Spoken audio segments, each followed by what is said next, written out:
Good morning, students. Myself, Dr. Anil Gokhru, Associate Professor of Mathematics, Samrat Prithviraj Chauhan, government college Ajmer.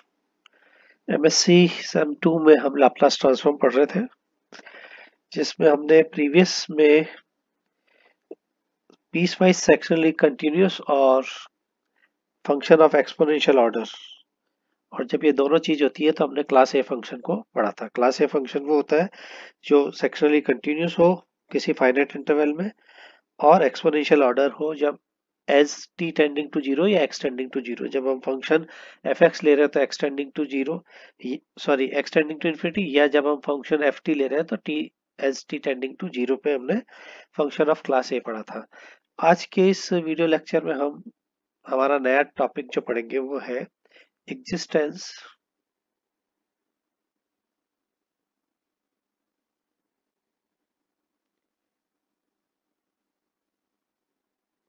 Of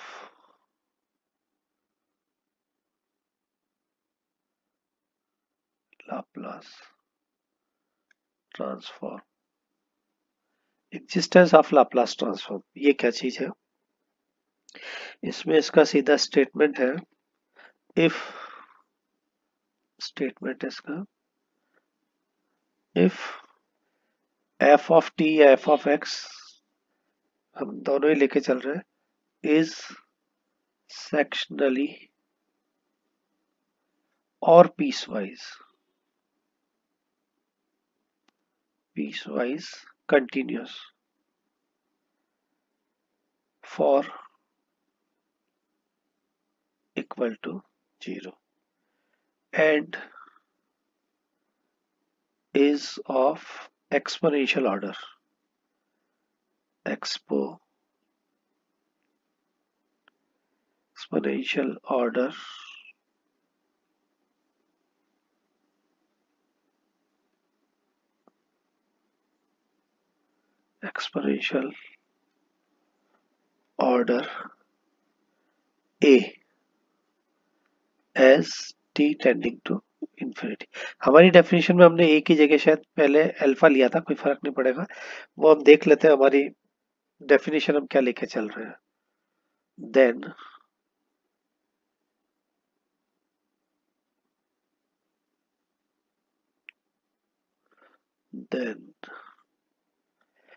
Laplace transform of ft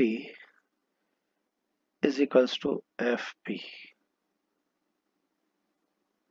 capital F P.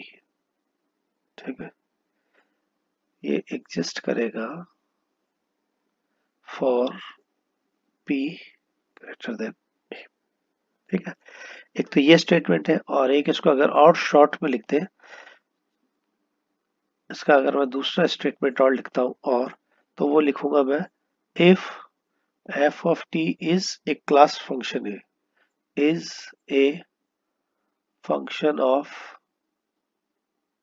Class A. Function of class A का मतलब क्या है? जो function हमारा sectionally piecewise भी है continuous finite interval में, और एक्सपोनेंशियल ऑर्डर भी है, टी एस एक्सपोनेंशियल ऑर्डर है s t tending to infinity पर, वो फंक्शन हमारा क्लास ए फंक्शन कहलाता है। तो ये एक लाइन में लिख दिया, और उसके बाद तो स्टेटमेंट सेम आ जाएगा। Then the Laplace transform, then the Laplace transform of f t exist करेगा for all p than a. ऊपर भी पी ग्रेटर देन ए लिखा है ना? हाँ, ये इसका स्टेटमेंट हुआ। अब हम इसको प्रूव करते हैं कि एग्जिस्टेंस इसके कैसे देखते हैं। सबसे पहले तो we have definition of Laplace transform, ये हमारे पास होता है 0 to infinity e raise to the power minus p t f t d t. F t ले रहा हूँ तो मेरे पास ये डेफिनेशन आएगी। अब हमने इसको कहा है कि सेक्शनली पीसवाइज कंटिन्यूस है इन finite interval.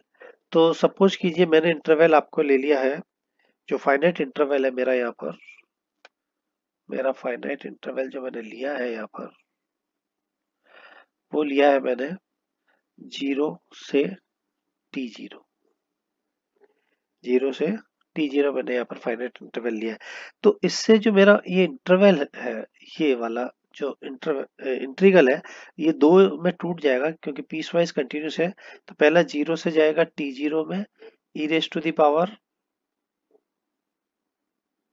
T0 e raise to the power minus PT और FT और DT। और इसका सेकंड जो आएगा वो आएगा T0 से इंफिनिटी, T0 to infinity e raise to the power minus PT FT और DT। पहले वाले इंटीग्रल को मैं कह देता हूँ I1 और दूसरे को कह देता हूँ मैं I2, I1 प्लस I2।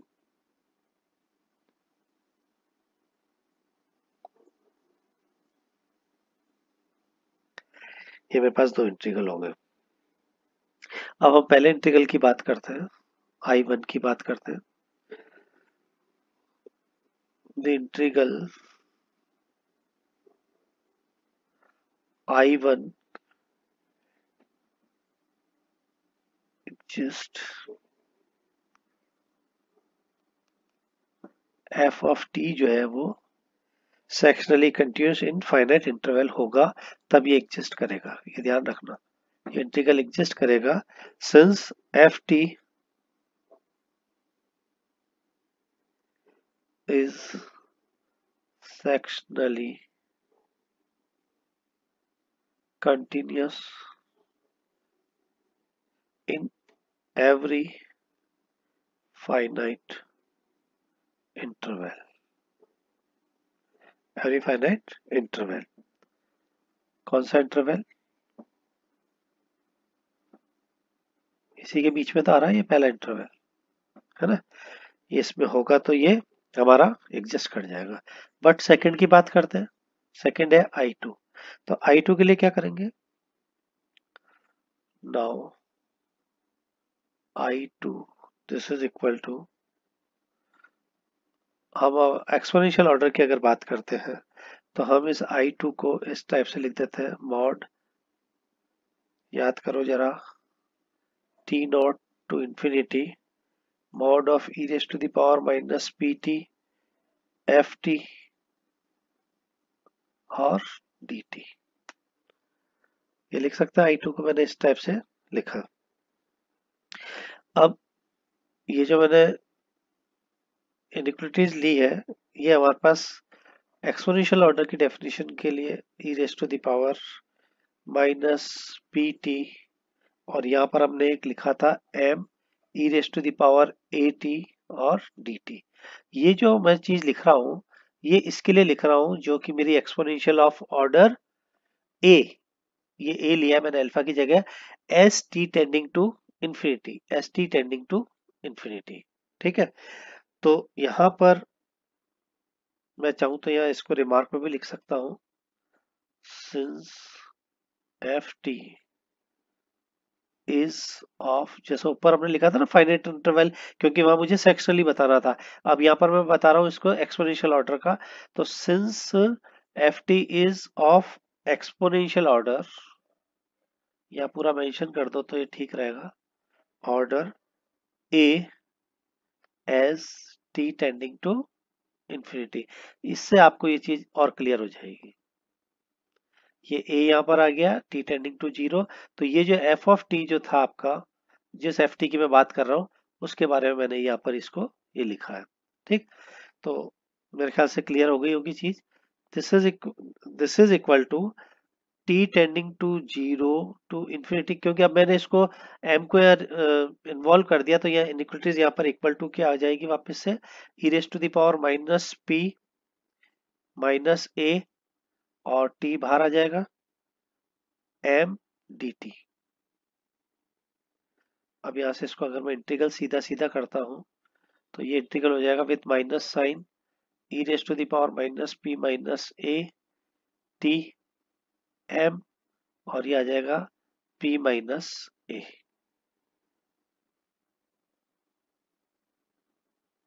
और टी जीरो से infinity, p greater than a के लिए। तो देखो इंफिनिटी पे तो ये जीरो हो जाएगा क्योंकि माइनस में आ रहा है, E raise to the power minus, ठीक है। और टी नॉट पे ये टी नॉट बन जाएगा तो माइनस माइनस प्लस हो जाएगा, E raise to the power minus P minus A, T not हो जाएगा टी, एम अपनी जगह रहेगा, पी माइनस ए अपनी जगह रहेगा, S P tending to S P tending to P greater than A, ठीक है। तो ये जो मेरे पास था, जिस I2 को मैंने बात करी थी, तो ये I2 जो है मेरा, this implies I2, this is m e raised to the power minus p minus a t naught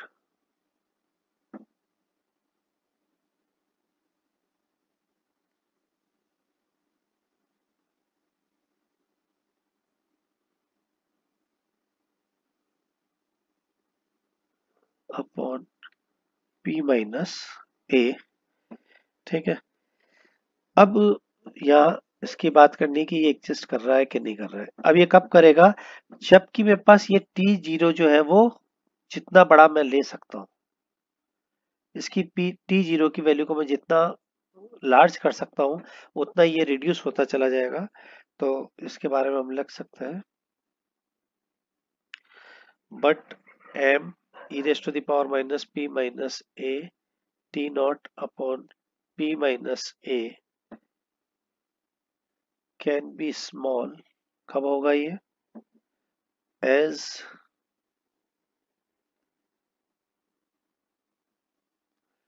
t naught sufficiently large। भाई जैसे ही लार्ज हो जाएगा टी जीरो, तो E raise to the power minus में चल रहा है ये, तो ये वैल्यूज इसको क्या करेगा, बढ़ाता हुआ घटाता हुआ चला जाएगा, E raise to the power minus में है तो ये मेरे पास स्मॉल हो जाएगा, क्या चीज, ये वैल्यू स्मॉल हो जाएगी जब टी जीरो जो है वो सफिशिएंटली लार्ज होता चला जाएगा। तो अब हमारे पास जो हमने शुरू में इंटीग्रल लिया था I1 प्लस I2, तो वो क्या हो जाएगा, लाप्लास ट्रांसफॉर्म जो है वो एग्जिस्ट कर जाएगा जबकि P ग्रेटर देन A हो जाए, क्योंकि यहाँ भी कंडीशन थी P ग्रेटर देन A की, P ग्रेटर देन A की कंडीशन, ठीक है। तो ये आपके पास लाप्लास ट्रांसफॉर्म एग्जिस्ट कर जाएगा P ग्रेटर देन A पर। लेकिन आवश्यक नहीं है कि हर बार यह आपके पास हो ही, मतलब सफिशिएंटली तो ये एग्जिस्ट कर रहा है, but however they are not be necessarily. तो इसके लिए हम एक काउंटर एग्जांपल ले लेते हैं कि हमेशा ये जरूरी नहीं है कि हमारे पास एग्जिस्ट करे ही करे लाप्लास ट्रांसफॉर्म। तो उसका एक काउंटर एग्जांपल मैं ले रहा हूँ। हम एक फंक्शन को कंसीडर करते हैं एफ ऑफ एक्स, मैं जहाँ टी से कर रहा था वहाँ एक्स ले रहा हूँ, या चलो टी ले लेता हूँ, कंफ्यूज नहीं होगा आपको। F of T this is equal to 1/√ऑफ टी। मैंने एफ टी की वैल्यू को 1/√t लिया है। अब यहाँ पर देखो दो चीजें मुझे रखनी है। पहला तो मुझे रखना है sectionally piecewise continuous, piecewise continuous, piecewise continuous, ठीक है। इसके लिए क्या कंडीशन लेनी होती है, और दूसरा मेरे पास है एक्सपोनेंशियल ऑर्डर एज अल्फा ले या ए ले, टी टेंडिंग टू इंफिनिटी, ठीक है।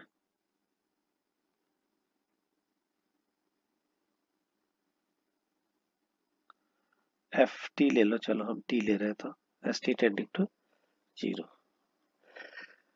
और जब कंटिन्यूस की बात करते हैं तो वहां पर हमारे पास क्या चीज आती है, दो, एक तो ये आती है कि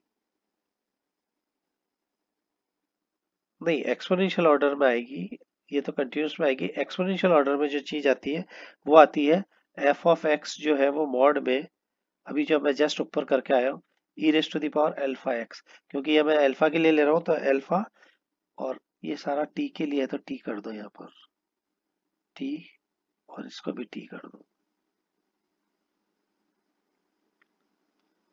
समझ में आ गई? दो चीजें मैंने पहले ही बता दी है। अब मैं फंक्शन को अप्लाई करता हूँ। तो now Laplace transform of f of T, this is equal to 0 to infinity e raise to the power minus p t. F T की वैल्यू मैंने डायरेक्ट रख दी है 1 अपॉन रूट टी और डी टी।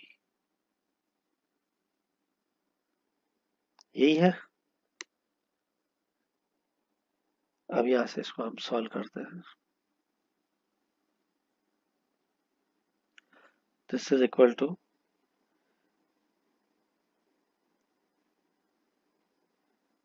हम यह मान लेते हैं p x equal to, sorry p t equal to z square. ठीक है, तो यहां से d t upon root z, this is equal to 2z 2dz upon root p, और p ग्रेटर देन 0 तो चलता ही रहेगा अपने पास। ठीक है, इस वैल्यू को मैं सब्सटीट्यूट कर देता हूँ। तो ये कुछ इंटीग्रल इस टाइप से बन के आएगा और लिमिट भी सेम रहेगी। लिमिट रहेगी 0 टू इंफिनिटी, ये 2 और रूट पी जो है उसको तो मैं बाहर ले आता हूँ एज कांस्टेंट। ये 2 और ये रूट पी तो मेरे पास बाहर आ गया, और अंदर मेरे पास अब क्या रहा था, e raise to the power minus, इसको क्या करा था हमने, जेड स्क्वायर, और ये आ गया था डी जेड। ये डी जेड आ गया ना, किसकी जगह है, d t upon root z की जगह। ठीक, डी जेड अपॉन रूट, इसकी जगह हम ये वैल्यू रख देंगे। तो ये जो इंटीग्रल है ये बड़ा स्टैंडर्ड इंटीग्रल है। 0 to infinity e raise to the power minus x square d x, this is equal to root pi upon 2 इसकी वैल्यू होती है। तो इसकी जगह मैं अगर वैल्यू रखता हूँ तो 2 रूट पी, और इसकी वैल्यू अगर रखूंगा तो ये आ जाएगा रूट जेड अपॉन 2। इसको काट दो तो ये आपके पास वैल्यू आ रही है root z upon p, root z upon p, sorry root z नहीं, रूट पाई, पाई है ना ये, root pi upon p, root pi upon p. S p जो है वो आपके पास। अब यहाँ पर देखिए कि ये लाप्लास ट्रांसफॉर्म एग्जिस्ट कर रहा है जब p ग्रेटर देन 0 है, even if it is not piecewise continuous in the range. कौन सी रेंज, जब आपके पास x जो है वो ये आ जाए। अब इस रेंज में देखो आपका पीसवाइज कंटिन्यूअस क्यों नहीं होगा, क्योंकि आपका f ऑफ, इस x की जगह मैं t ले लेता हूँ क्योंकि हम t से कर रहे हैं। f ऑफ t जो है वो आपके पास क्या था, 1 अपॉन रूट टी। इसका मतलब ये कितना हो गया, 0, this is equal to infinity, ये एग्जिस्ट नहीं करेगा। तो ये एक एग्जांपल है जिसमें हमारे पास पीसवाइज कंटिन्यूस नहीं हुआ है, बट एक्सपोनेंशियल ऑर्डर पे ये एग्जिस्ट कर रहा है। तो हमारे पास एग्जिस्टनेस होने के लिए, किसी भी लाप्लास की एग्जिस्टनेस को करने के लिए, वो फंक्शन सेक्शनली पीसवाइज कंटिन्यूस हो और एक्सपोनेंशियल ऑर्डर का भी हो। लेकिन ये जो फंक्शन है इसमें एक चीज को कंसीडर, एक चीज तो एग्जिस्ट कर रहा है बट दूसरा नहीं कर रहा है। तो ये फंक्शन जो ऐसा फंक्शन है जो कि हमारे पास, जो हमने शुरू में लिया था कि हमारे पास सारे लाप्लास ट्रांसफॉर्म जो है वो एग्जिस्ट करते हैं, बट ये फंक्शन हमारा एग्जिस्ट नहीं करेगा, इसका लाप्लास एग्जिस्ट नहीं कर रहा है। तो ये काउंटर एग्जांपल था जिससे हम इसको बता सकते हैं। अब हमारा जो नेक्स्ट लेक्चर होगा उसमें हम पढ़ेंगे derivative, Laplace transform of derivatives and derivatives of Laplace transform. दो चीजें हम पढ़ेंगे कि लाप्लास ट्रांसफॉर्म का जो है वो डेरिवेटिव क्या चीज है, और derivative of A Laplace transform हमारे पास क्या चीज है। दोनों अलग अलग चीज है, उनको हम हमारे नेक्स्ट लेक्चर में कंसिडर करेंगे। Thank you.